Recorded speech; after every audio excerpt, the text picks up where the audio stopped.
आप सबको मेरा नमस्कार। डॉक्टर आरती गिरधर जी, कृष्ण गिरधर जी, हमारे खास मेहमान आर्या साहब, सभी शिक्षकगण,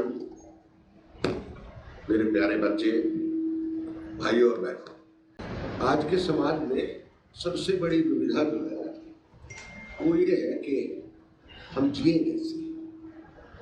सवाल ये है, और ये जीवन की कहानी क्या है, बच्चों को बताना बहुत जरूरी है और शिक्षकों को बताना बहुत जरूरी है। तो जब मैं रास्ते में आ रहा था, गाड़ी में ड्राइवर से बात हो रही थी, तो मैं सोच रहा था कि अगर 80 साल एवरेज एज है, 80 ईयर्स अगर एवरेज एज बने, तो उसको 365 दिनों से 365 डेज से मल्टीप्लाई कर दें तो कितने दिन बैठेंगे? तो वो आते हैं 29,200 डेज। तो जीवन की कहानी 29,200 दिन की है एवरेज एज। हो सकता है वो 35,000 भी हो जाए, 40,000 भी हो जाए, डिपेंड करता है आपकी सेहत के। तो बच्चों को ये बताना चाहता हूँ, सारी कहानी जो है वो लगभग 29,200 दिनों के आसपास घूमनी है, पैदा होने से लेके और वो दिन पूरा होने तक। तो करना क्या है? उसी में पढ़ाई भी करनी है, उसी में शादी भी करनी है, उसी में प्रोग्रेस भी करनी है, उसी में घर भी बनाना है, उसमें माँ बाप की सेवा भी करनी है। तो कैलेंडर बना हुआ है। लेकिन इस कैलेंडर को समझने के लिए मैं आपको बौद्ध धर्म की एक दो छोटी छोटी कहानी सुनाऊंगा, तो उससे आपको जीवन में कुछ समझने का मौका मिलेगा। एक आश्रम था, उसके बाहर 4 महिलाएं थीं। वो आश्रम में प्रवेश चाहती थीं। महाराज के सामने समस्या ये थी कि 4 महिलाओं को प्रवेश दिया जाए या नहीं दिया जाए। तो बहुत दिन हो गए, भूख हड़ताल हो गई। महाराज ने एक दिन कहा कि एक एक करके 4 महिलाओं को बुलाओ। तो उनमें से पहली महिला आई तो महाराज ने एक सवाल किया कि एक नदी में एक नाव है और वो नाव डूब गई, उसमें 50 लोग हैं, तुम अकेली हो, जंगल का माहौल है, तो सब 50 लोगों से तुम अपनी रक्षा कैसे करोगे? तो पहली महिला ने कहा यह संभव ही नहीं है, मैं जान दे दूंगी, कूद जाऊंगी, मर जाऊंगी। दूसरी महिला आई, दूसरी महिला ने कहा कि मैं एक महिला पुरुष से शादी कर लूंगी और वो 50 से मेरी रक्षा करेगा। तो महाराज ने कहा ये तो संभव ही नहीं है, एक आदमी 50 से रक्षा करेगा। तो वो चली गई। तीसरी आई, वो महिला जो है पर पुरुषगामिनी थी। तो उसने कहा इसमें कौन सी समस्या है, ये तो जीवन का आचार व्यवहार है, सबसे बातचीत करेंगे और सब लोग भिड़िए नहीं होते हैं, जीवन में ऐसा दर्शन नहीं चलता है। वो भी चली गई। चौथी आई तो महाराज ने उससे भी कोई सवाल किया। चौथी महिला ने कहा कि महाराज मुझे कुछ नहीं आता, मैं तो अज्ञानी हूं। तो महाराज ने कहा आप आ जाओ अंदर आश्रम में। तो इस स्टोरी का सार ये है कि सीखेगा वो जो गुरु से ये कहे मैं अज्ञानी हूं। दूसरी बात, एक छोटी सी कहानी और है। एक राजा के पास बकरी थी, उस बकरी को खाने की बहुत बीमारी थी, सब बकरियों को होती है। तो राजा ने ढिंढोरा पिटवाया कि साहब इस बकरी को जो शाम को घुमा फिरा करके लाएगा और उसके बाद मैं चारा डालूंगा, अगर वो बकरी नहीं खाएगी उसको ढेर सारा इनाम दूंगा। तो काफी लोग ने कोशिश किया, बकरी शाम को आती थी, बकरी आदत अनुसार राजा घास डालता था, खाती थी। तो एक साधु था, उसने बकरी को दिन भर घुमाया और घास जैसी बकरी खाने लगती थी डंडा लेके खड़ा हो जाता था। तो शाम को बकरी आई तो राजा ने घास डाली तो बकरी बढ़े नहीं, क्योंकि साधु ने दिन भर उसके मन को ऐसा ट्रेन कर दिया कि घास खाने का मतलब है पिटाई हो गई। तो इस बुद्ध की इस स्टोरी का जो मोरल है वो ये है कि मन भी बड़ा चंचल है, दिल मांगे मोर। तो इसको कैसे संयमित करना है, इसको कंट्रोल बहुत जरूरी है। तो ये आपको सीखना पड़ेगा कि कैसे काम होगा। तीसरा एक बात मैं और बताता हूँ। हम लोग कई बार पूछते हैं, आपस में बात करते हैं, सुबह सुबह पूछते हैं यार कैसा, तो कई लोग कहते हैं बड़ा मन उदास है यार, आज बड़ा खुश नहीं है। आपने कभी एनालाइज किया है क्यों होता है? तो ऐसा इसलिए होता है कि जीवन में 7 सुर हैं और 9 रस हैं। बड़ी गहरी बात बता रहा हूं मैं आपको, अपने जीवन में डेली एनालाइज कीजिएगा कि जीवन के पूरे दिन में जब आपको लगे कि मन उदास है, शरीर उदास है, तो ये एनालाइज करिए कि जीवन का उस दिन का कौन सा सुर और रस आपसे मेल नहीं खा रहा है। पूरी दुनिया की जो कहानी है, जितनी फिल्में आप देखते हैं, जितनी किताबें आप पढ़ते हैं, जितना संगीत आप सुनते हैं, ये नृत्य देखा, पूरी दुनिया का खेल ही 7 सुर और 9 रस के अंदर है। और जब 7 सुर और 9 रस का खेल बिगड़ जाता है तो ईरान और अमेरिका का युद्ध होता है। जब सुर बिगड़ जाता है तो डोनाल्ड ट्रंप होता है। जब सुर बिगड़ जाता है तो जेडी वांस होता है। जब सुर बिगड़ जाता है तो पाकिस्तान होता है। यही जीवन है। और जब भी आप कोई किताब पढ़ें, पूरी जीवन है पढ़ने के लिए। मेरे पास बहुत किताबें हैं, जिसको चाहिए गिरजा जी से मेरा नंबर ले लीजिए। मेरा ख्याल है कम से कम 30-40 हज़ार किताबों का भंडार मेरे पास है। किताबें मैं भेज सकता हूँ। ज़्यादातर किताबें मेरे पास PDF में है, और PDF आजकल व्हाट्सएप यूनिवर्सिटी ने कमाल किया हुआ है, तो सबको मिल सकती है। दूसरा मैं आपको बताऊं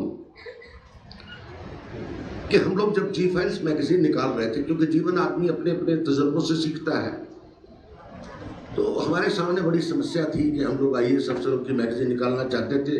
2006-07 की बात थी। तो हमारे पास एक एडिटर थे, इंद्रजीत बरद्वार, देश के जाने माने अंग्रेजी का बिल्कुल, मतलब I still consider he is the best editor in the country. India today के एडिटर थे, तो उनसे गपशप हो रही थी कि IAS और IPS की मैगजीन निकालनी है, कैसे निकालेंगे। तो उन्होंने कहा कुछ नहीं, हम सिर्फ सेक्रेटरीज को छापेंगे, बड़े बड़े लोगों को छापेंगे, बड़े बड़े लोग पढ़ेंगे। और वो 14-15 साल में वो मैगजीन इलीट हो गई। बड़े लोग पढ़ते हैं, बड़े लोगों से मांग के ले जाते हैं लोग। तो कहने का सार में अभी आज उस पर आता हूँ, ये बात मैं क्यों बता रहा हूँ। गुलाम नबी आज़ाद का आपने नाम सुना होगा खूब, वो हमारे परिचित थे। तो वो हमसे एक बात कहते थे कि राज दरबार में जरूर जाओ, राजा के पास। राजा में MP के पास, मंत्री के पास, MLA के पास रोज जाओ। टाइम नहीं मिलता कभी कभी जाओ। जाने का अर्थ ये है कि राजा के पास देने को बहुत कुछ होता है। और गुलाम नबी मजाक में एक बात और कहते थे, हो सकता है कि राजा आपको पसंद ना करे, लेकिन ये तो राजमहल के अंदर है ना, बाहर तो आपको ये पता लग रहा है लोगों को आप राजमहल से आ रहे हैं। तो वो ऑरा और वो हवा आपको निरंतर बना के रखेगी, समाज में तारतम्य बना के रखेगी।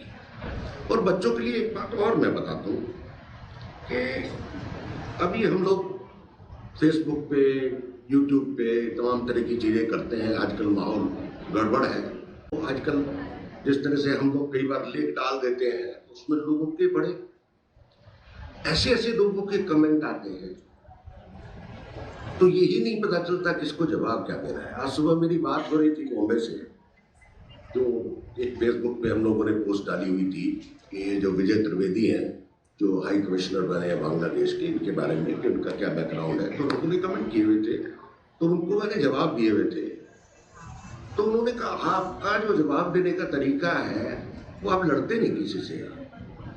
तो मैंने कहा लड़ने का मतलब नहीं है, क्योंकि आदमी, हर आदमी इज्जत चाहता है, सम्मान चाहता है। अगर आपसे लड़ भी रहा है, तो अगर कोई आदमी सम्मान से उसका अभिवादन करते हैं तो कोई कारण नहीं है वो आपसे लड़े। जैसे मैं दिन भर गाड़ी चलाता हूँ, तो आप दिल्ली में जो ट्रैफिक का हाल है उसको देखते हुए मैं दिन भर हाथ जोड़ करके लोगों को नमस्ते करते हुए चलता हूँ। तो आप यकीन नहीं करेंगे, नमस्ते करने का ये मतलब है कि आज तक एक तो पुलिस का चालान नहीं कटा, क्योंकि मैं पुलिस वालों को भी नमस्ते करता हूँ, और दूसरा किसी से झगड़ा नहीं हुआ। तो इसका अर्थ ये है कि विद्या ददाति विनयम और विनयम ददाति विद्या। विनम्र से विद्या आती है, विद्या से ज्ञान आता है, ज्ञान से धन आता है, और धन से सुख आता है। तो विनम्र रहना बहुत जरूरी है। और जीवन में जब दुविधा हो, मैं आपको और एक बात बताता हूँ, इससे मैं फिर दोबारा से डिफेंस के उसमें लाता हूँ। देवीलाल थे, हरियाणा के मुख्यमंत्री थे, शायद आप लोगों ने कभी नाम सुना हो, नहीं सुना हो। तो मैंने उनसे पूछा एक बार, हम बहुत बड़ी पत्रिका में काम करते थे, उन दिनों यंग थे, बहुत जवान थे, तो सन 87-88 का काम होगा। तो मैंने उनसे पूछा, आप कैसे इतने बड़े हो गए? बहुत बुजुर्ग थे, टावरिंग पर्सनैलिटी, 3 बार चीफ मिनिस्टर रहे। तो उन्होंने कहा कुछ नहीं, मैं बड़ा हुआ इसलिए कि मैं छोटे से कभी लड़ाई नहीं। तो प्रताप सिंह कैरो से लड़ा, गोपीचंद भार्गव से लड़ा, चरण सिंह से लड़ा, मोरारजी देसाई से लड़ा, इंदिरा गांधी से लड़ा, और लड़ते लड़ते मैं बड़ा हो गया। लड़ना कोई फिजिकल नहीं था, पॉलिटिकल इश्यूज के लिए लड़ाई। तो जब भी जीवन में कभी संघर्ष करना हो तो छोटे आदमी को, यानी कि अपने से अनुज को स्नेह देना चाहिए, और बड़े आदमी से अगर इशू आपके पास है तो संघर्ष बड़े से करना चाहिए, छोटे से नहीं करना चाहिए। और करते करते बड़े हो जाते हैं आप, धीरे धीरे आपका कद बढ़ रहे। तो हंसी मजाक में मुझको कहते थे कि हरियाणा में मुझे लड़ने के 2 फायदे हुए। एक तो लोग, जब मैं जीत जाता था तो कहते थे देवीलाल बड़े आदमी से जीता है, और सरकार में, पूरी सरकार के अंदर ये मैसेज था कि देवीलाल से डर के रहना, ये छोटे से लड़ता नहीं है, घबराना। तो कहते थे मेरे आधे काम उससे हो जाते हैं। तो ये जो सारा का सारा सिलसिला है जीवन का, मैं फिर दोबारा से उसी बात पे आता हूँ। जीवन को जीने का कोई मंत्र नहीं है।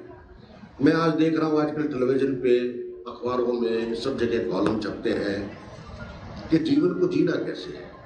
कोई ग्रामर, कोई मैथमेटिक्स, कोई गणित जीवन जीने का नहीं है, आप समझ लीजिए। बुद्ध ने कहा है, अपो दीपो भाव, आप खुद अपना प्रकाश खुद बने। तो जो दिया जलता है उसको अपनी पीड़ा पता है कि मैं कैसे जल रहा हूं, और उस दिए को की रोशनी बढ़ाने का, घटाने का काम कोई नहीं कर सकता, क्योंकि वो खुद में रोशनी है। दूसरी बात जो मैं यहाँ बताने आया हूँ, जो मुझे लगता है कि जैन धर्म, जैन संप्रदाय कहिए उसको आप, कोई जैनी लोग बैठे हो तो मुझे माफ करेंगे, मैं मतलब विशुद्ध रूप से जैन धर्म को लगभग फॉलो करता हूँ। उसकी 3 बातें मुझे बड़ी पसंद है। एक तो कम खाओ, गम खाओ और नम जाओ। Be benevolent, be humble, be kind. जीवन में आज की जो सोसाइटी है, व्हाट्सएप यूनिवर्सिटी ने और इस पूरे माहौल ने समाज को बड़ा उत्तेजित कर दिया है। इतना ही उत्तेजना की जरूरत नहीं है। इस उत्तेजना से कुछ होना जाना नहीं है, क्योंकि कबीर जीवन का दर्शन कह के गए हैं कि माटी कहे कुम्हार से तू क्या रोदे मोए, एक दिन ऐसा आएगा मैं रो दूंगी तोए। तो अगर जीवन में कभी दुविधा हो, अहंकार हो, पैसे का, काया का, खूबसूरती का, ज्ञान का, तो सुबह उठ के ये मंत्र का, इस दोहे का जाप जरूर करें कि मत कर माया का अभिमान, मत कर काया का अभिमान, काया का चर्चे गाई। तो मूल मंत्र ये है, ये जो मैं आपको सारी बातें बता रहा हूँ, ये इसलिए बता रहा हूँ कि जीवन का दर्शन बिल्कुल अलग है। लेकिन जीवन में मैंने जितने लोगों को देखा और पढ़ा भी है, चाहे वो बुद्ध है, चाहे वो गांधी है, चाहे वो आज की डेट में जो आप देखते होंगे यूट्यूब पे, सबसे बढ़िया जो आज की डेट में तार्किक दर्शन का जो विश्लेषण है वो रजनीश करते हैं। रजनीश को सुनिए यूट्यूब पे, अष्टावक्र की गीता सुनिए, लाओ त्से का ज्ञान सुनिए, उससे चीजें पता चलती हैं कि दुनिया में थिंकर क्या सोच रहे हैं। लेकिन इन सब सोचने का, बुद्ध का मैं आपको बताऊं, बुद्ध एक बार समाधि लेने जा रहे थे, लास्ट में वापस आए और समाधि लेने के सबसे कहा कि मेरे को प्रश्न है, तो उन्होंने कहा नहीं कोई प्रश्न नहीं, आप तो इतनी बार आ चुके हैं। तो इतनी देर में एक आदमी, बुद्ध ने महासमाधि ले ली एक आदमी दौड़ता हुआ आया, उसने कहा रुकिए मेरे को सवाल पूछने हैं। तो आनंद ने कहा नहीं हम महाराज तो चले गए समाज में। तो बुद्ध ने सुन लिया, बुद्ध लौट के आए। तो बोले भाई मैं तो तुम्हारे गांव कई बार गया हूं, आपने सवाल नहीं किए। बोले नहीं, एक बार आप सर्दी में आए थे तो मैंने कहा इतनी सर्दी में क्या जाऊंगा, जब आप दोबारा आएंगे तो पूछ लूंगा। तो बोले मैं तो गर्मी में भी गया था। तो बोले गर्मी में मैं इसलिए नहीं मिला कि मेरे लड़के की तबीयत खराब थी, इसलिए नहीं आया। बोले मैं तो बरसात में भी आया था। बोले वो हमारे मोहल्ले में शादी हो रही थी इसलिए नहीं मिला। तो बोले अब क्यों आए हो? तो बोले नहीं एक सवाल करना है। तो आनंद ने कहा महाराज ये पागल है, इसको सवाल नहीं करना है। तो बुद्ध ने बहुत बढ़िया बात की। बुद्ध ने कहा नहीं, इसके सवाल का जवाब देना है, क्योंकि अगर मैं इसके सवाल का जवाब नहीं दूंगा तो मेरा महानिर्वाण नहीं होगा। तो सवाल लगातार पूछते रहिए, अपने अग्रजों से, अपने शिक्षकों से, किताबों से सवाल पूछना बंद मत करिए और लड़िए, बड़े से लड़िए, छोटे से मत लड़िए, लेकिन विनम्र रहिए, उदार रहिए और ज्ञान बटोरने का काम करते रहिए।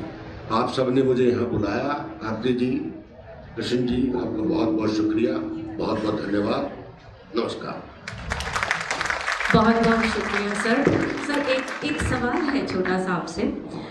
आपने इतना खूबसूरती से बताया कि हमें कैसे विनयशील होना चाहिए और कैसे हमें अपने आप को अवे फ्रॉम दोज कंज्यूमरिज्म और कैसे अपने विचारों को एज टीचर्स हम सब यहाँ पर हैं। हम आज के जो ये बच्चे हैं इतने ज़्यादा एजिटेटेड रहते हैं, कहीं ना कहीं उनके अंदर रिएक्शन बहुत भावना जो है बहुत प्रबल है। उनके अंदर विनय का जो भाव है या कैसे अपने ज्ञान को, उसके लिए हमारा क्या रोल हो सकता है? देखिए उसके लिए तो सबसे बड़ा क्या है, व्यस्त रहना बहुत जरूरी है। तो खाली दिमाग शैतान का घर है। तो उसको शेड्यूल ही ऐसा बनाना है कि उसको ये सोचने का मौका ही नहीं मिले कि उत्तेजित होने का मौका कहाँ। और मैं ये मानता हूँ, मतलब बात थोड़ा सा एक्सट्रा लगेगा, हर बच्चे को स्विमिंग जरूर सिखानी चाहिए, क्योंकि पानी की जो हाइड्रोथेरेपी है वो बच्चे को बहुत शांत करती है। उसके अंगों का वैसे भी वो ट्रीटमेंट है, हाइड्रो वाटर ट्रीटमेंट है। हर बच्चे को स्विमिंग सिखानी चाहिए। स्विमिंग आपको इतना शांत और इतना कंसंट्रेट करती है कि आप बाकी चीजें भूल जाते हैं। मैंने बहुत स्विमर्स को देखा है, ज्यादातर स्विमर्स बहुत बढ़िया स्विमर्स निकलते हैं और उनका मेंटल लेवल, फिजिकल ग्रोथ बहुत अच्छी होती है। और दूसरा इसका जो सवाल का जवाब है वो बच्चों के माँ बाप के पास है। तो पौधे को जितना पानी, जितना खाद, जितना सूरज, जितनी रोशनी देंगे वो उतना हरा भरा होगा। और आप पूरी दुनिया में गार्डन देखिए, हर गार्डन आपको उस देश के चरित्र के हिसाब से मिलेगा। जंगल आप देखिए, मैं बहुत बड़ी बात कह रहा हूं। आप अपने आसपास का जंगल जब देखते हैं तो वो आपको भी रिप्रेजेंट करता है, क्योंकि उस पेड़ में जो भावनाएं हैं, जो हवा है, तरंगे हैं, वाइब्स हैं, वो उसी को लेकर के बढ़ता है। तो बच्चा जो है आपका, वो आपके परिवार की तरंगे लेकर के, वाइब्रेशंस लेकर के बड़ा होता है। बच्चा कोई आइसोलेशन में थोड़ी बड़ा होता है। बच्चा is the total sum of the aggregated efforts of the full family. तो जब वो एग्रीगेटेड एफर्ट्स कम होने लगती हैं तो बच्चा एजिटेट होने लगता है। तो सवाल ये है कि माँ बाप क्या करना चाहते हैं, ये सवाल माँ बाप को भी पूछना पड़ेगा। और दूसरा क्राइसिस ये है, बच्चे में आप अपना अक्ष देखना बंद कर दीजिए, या जो आपकी मरी हुई इच्छाएं हैं वो आपका बच्चा पूरा करे, ये देखना बंद कर दीजिए। बच्चे का कोई अपने आप हो जाएगा, बच्चे की कोई नहीं है। बच्चा तो खिलता हुआ कमल है, लेकिन बच्चे को वहाँ डालते हैं माँ बाप, तुझे डॉक्टर बनना है, पेंटर बनना है, इंजीनियर बनना है, फलाना बनना है। क्यों बनना है भाई? उसको बनने दीजिए जो बनना चाहता है। ये जिस दिन रुक जाएगा, बच्चा अपने आप एजिटेटेड होना बंद हो जाएगा। बहुत बहुत शुक्रिया। शुक्रिया सर। सर मैं कम्प्लीटली आपसे एग्री करूंगी। आपने कहा पानी, क्योंकि जल एक ऐसा तत्व है जो कि हमें शांति देता है और चंद्रमा के साथ भी रिलेटेड है। तो I think we all teachers should start bringing in. हमारे उसमें स्विमिंग तो शायद हर जगह नहीं हो, लेकिन कहीं ना कहीं हम वीकली कोई वाटर थेरेपी या कुछ ऐसा अगर स्कूल में ला पाए या पानी पीते हुए, तो I think that can really help. Kabir का एक दोहा है, सुन लीजिए जल पे। जल में कुंभ है, कुंभ में जल है। ये जीवन का दर्शन है, आप सुनिए। जल में कुंभ है, कुंभ में जल है, बाहर भीतर पानी, फूटा कुंभ, जल जल ही समाना, ये तत्व ही हो गया।